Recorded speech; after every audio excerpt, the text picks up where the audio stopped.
What's not so cool is Disney changing a classic attraction. Dear oh dear, from Blog Mickey, new lyrics coming to It's a Small World at Walt Disney World. Goodness! So it wasn't enough to change the lyrics at Disneyland. Oh no. They had to go to Walt Disney World as well. Ooh. Walt Disney World has announced that guests will be able to hear updated lyrics on It's a Small World attraction at Magic Kingdom starting July 17th. Walt Disney World joins Disneyland in updating the lyrics in the attraction's finale scene, written by the late Richard Sherman as a final gift to Disney. And here's the announcement. When it comes to classic Disney music, it's hard not to think of the iconic tune from this beloved attraction, It's a Small World. This fan-favorite experience has captivated audiences for decades, with its catchy melody first introduced at the New York World's Fair in 1964, and later at Disneyland in 1966, before enchanting Disney parks around the world. The late Richard and Robert Sherman wrote the song's original verses, and before his passing, Richard wrote a new final verse as his final gift to Disney. We are honored that this last verse of this beloved song will debut in the finale scene of It's a Small World at Walt Disney World Resort and Disneyland Resort beginning July 17, 2025. July 17 being Disneyland's birthday, and 2025, the 70th birthday at that. The update to the finale scene is meant to add to the attraction's legacy and further emphasize the song's meaning. As Greg Sherman, son of Richard Sherman, explains, the new verse is intended to, quote, celebrate that there's more that unites us than divides us and reinforce the message of that song. And the final verse goes, Mother Earth unites us in heart and mind, and the love we give makes us humankind. Through our vast, wondrous land, when we stand hand in hand, it's a small world after all. I want to go ahead and give it over to Greg Sherman here. I'm Greg Sherman, son of Richard Sherman and nephew of Robert Sherman, the Sherman brothers. Walt hired my dad and uncle to be the only ever staff songwriters in the history of the studio. The most iconic song I believe they ever wrote was It's a Small World. It's a small world after all. In the last year of his life, my dad decided to compose a new verse that celebrated that there's more that unites us than divides us and reinforced the message of that song. With this new verse, hopefully people will listen to the words and take in the message of the song and ride this ride again for the first time. Guests will soon be able to hear the final verse at Disneyland, at Walt Disney World, and I could not be more honored and thrilled that everybody gets to share in this beautiful final message. I will say, I was hopeful that Walt Disney World would be spared from these changes so as to at least allow at least one place in which the original song and lyrics and recordings and so forth actually exist. Apparently that's not going to be the case with this. And that, I think, is a little bit unfortunate. Like, I have all the respect in the world for Richard Sherman. I've seen him perform live, and it's awesome. It was an awesome experience indeed. He has a window on Main Street, rightfully so, along with his brother Robert Sherman right there. Great stuff. But, man, changing an attraction like this in this way, I'm not sure if I'm fully on board with this. I think Theme Park Casual's in the chat, and I want to go ahead and highlight what he has to say because, well, I do trust his opinion. Here we go. From Theme Park Casual. It's a decent verse, but nothing of the type of gravitas. It's wholly unnecessary.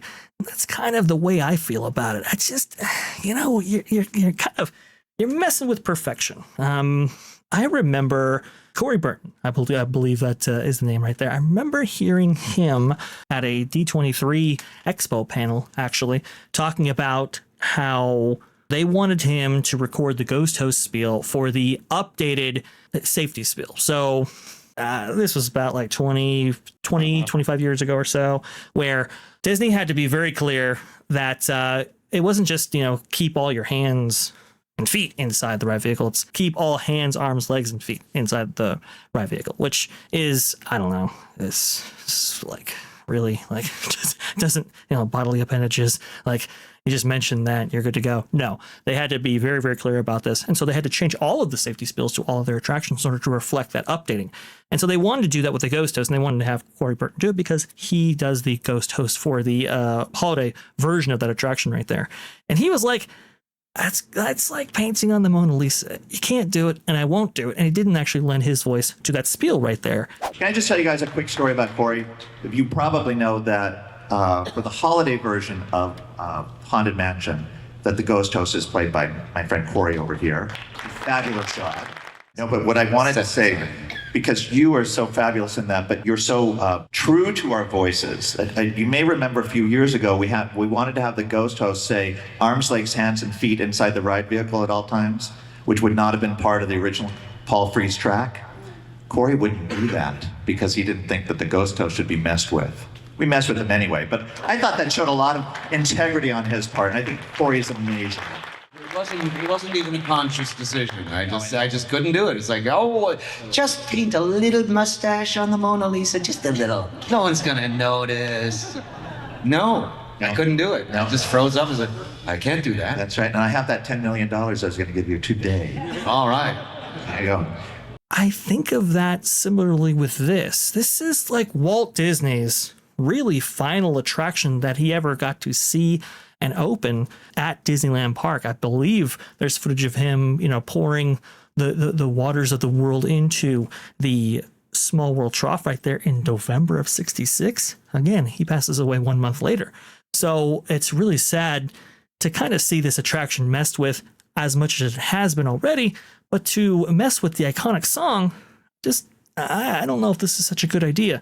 Those recordings, which they have changed in the past. I understand that they have changed them out with various versions over the years, but recently, actually, they have shifted towards those original recordings, and I think shifted back, I should say, and I think they are absolutely iconic and really sound awesome. They're definitely of that 1960s vintage variety right there. I mean, Richard Sherman is absolutely phenomenal, an amazing, exceptional talent, along with his brother Robert Sherman.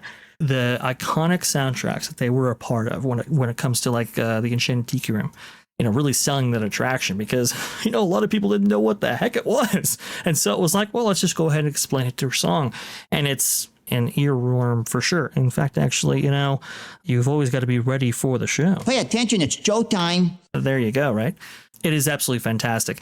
And Miracles from Molecules, from Adventures Through Inner Space, fantastic stuff right there. The Carousel of Progress, I mean, you can go on and on and on. The input from these two individuals is legendary, and that's why they were considered Walt's boys. Unfortunately, when Walt passed away, well, there were some within the company who didn't feel the same and felt maybe jealous of the brothers' success, and that's very much unfortunate right there.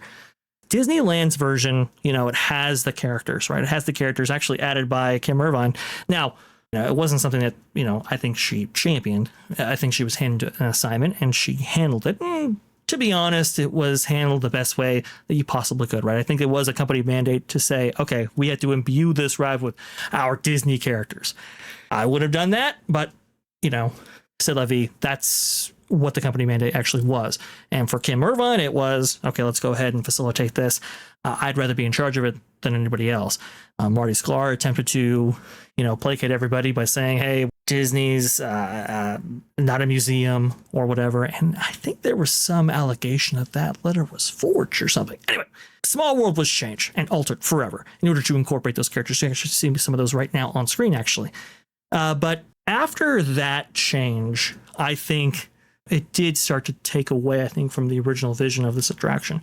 And if I were to say anything kind about this edition of these lyrics, maybe it's kind of taking this and skewing it back towards the conceit of this attraction, the idea of this attraction, which is, this kind of coming together of humanity. It's not just a showcase of Disney characters, but it is actually a message of peace, as Richard Sherman has pointed out multiple times there. I'm not so fond of this, and hopefully they don't use AI. Hopefully they actually record some children that are, I don't know, very, very close to the children's voices that you hear earlier in the songs.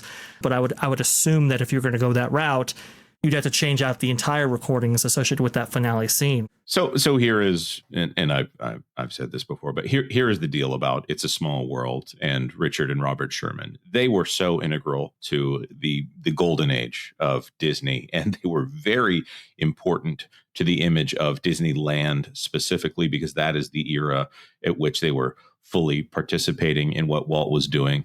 They were the boys. This is one part of Disney's public sanitized version of their history that I'm fully behind at this point.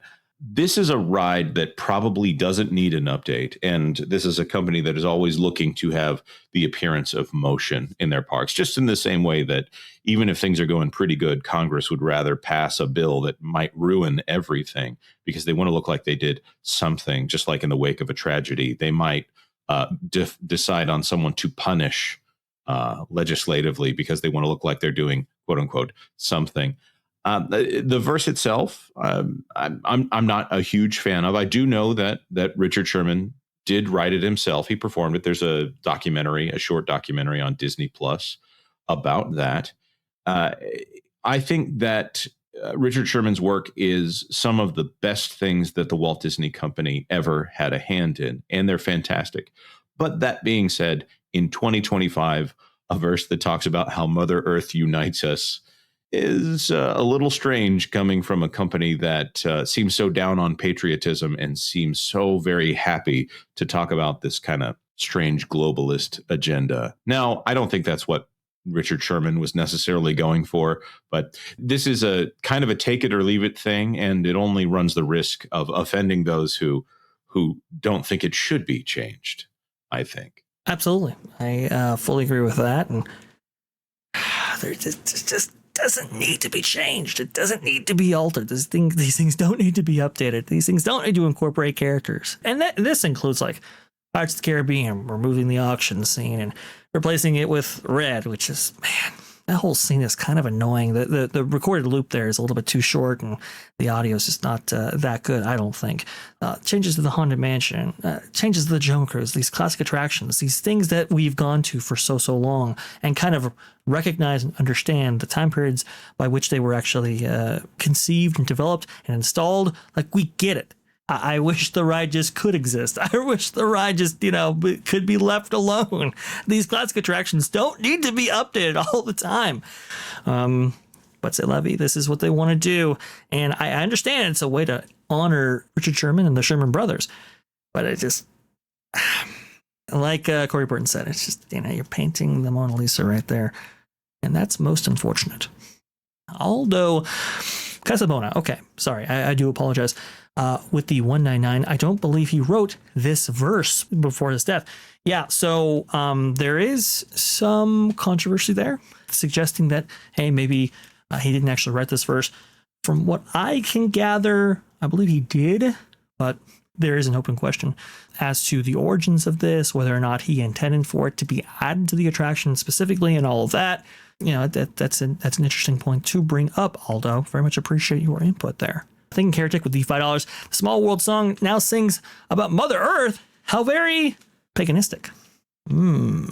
Yeah. Well, verse 2 is there's just one moon and one golden sun, so you could say it's that. But I don't know what Richard and Robert Sherman's religious beliefs were, but they went from universalistic to Mother Earth. When you have a company that is very clearly I'm reminded of Donald in Mathmagicland that literally ends with a overtly Christian message.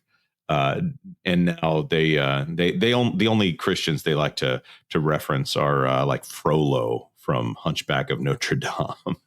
And even then, they're a little iffy on that one. Is this live for Canadian $20?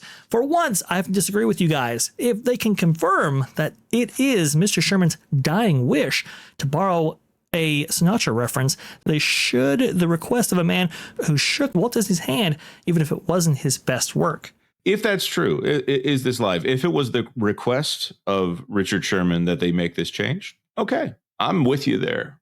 But also, I have a suspicion that this corporation might just be looking for something to hope that people like them again. So you make a fair point. Yes, and indeed. I think, when I was referring to Aldo's chat as well, I think the big point about this lyric is, one, we have to confirm whether it's his, and I can reasonably assume that it is, although there are some people saying that it's not. Okay, but if we assume that it is, then we have to kind of beg the question, like, did Richard ever want this to be officially added to It's a Small World?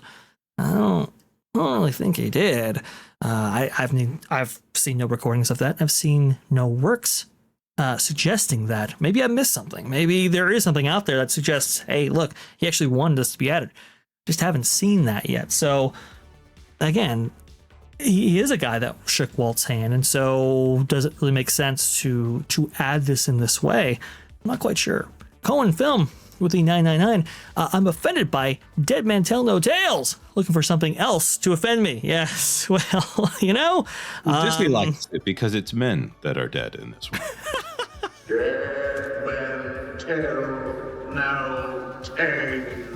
Prepare to be offended. Thanks for watching That Park Plays News. For more information, consider checking out www.thatparkplace.com. And don't forget to subscribe, share, like, and send this out on your favorite social media account.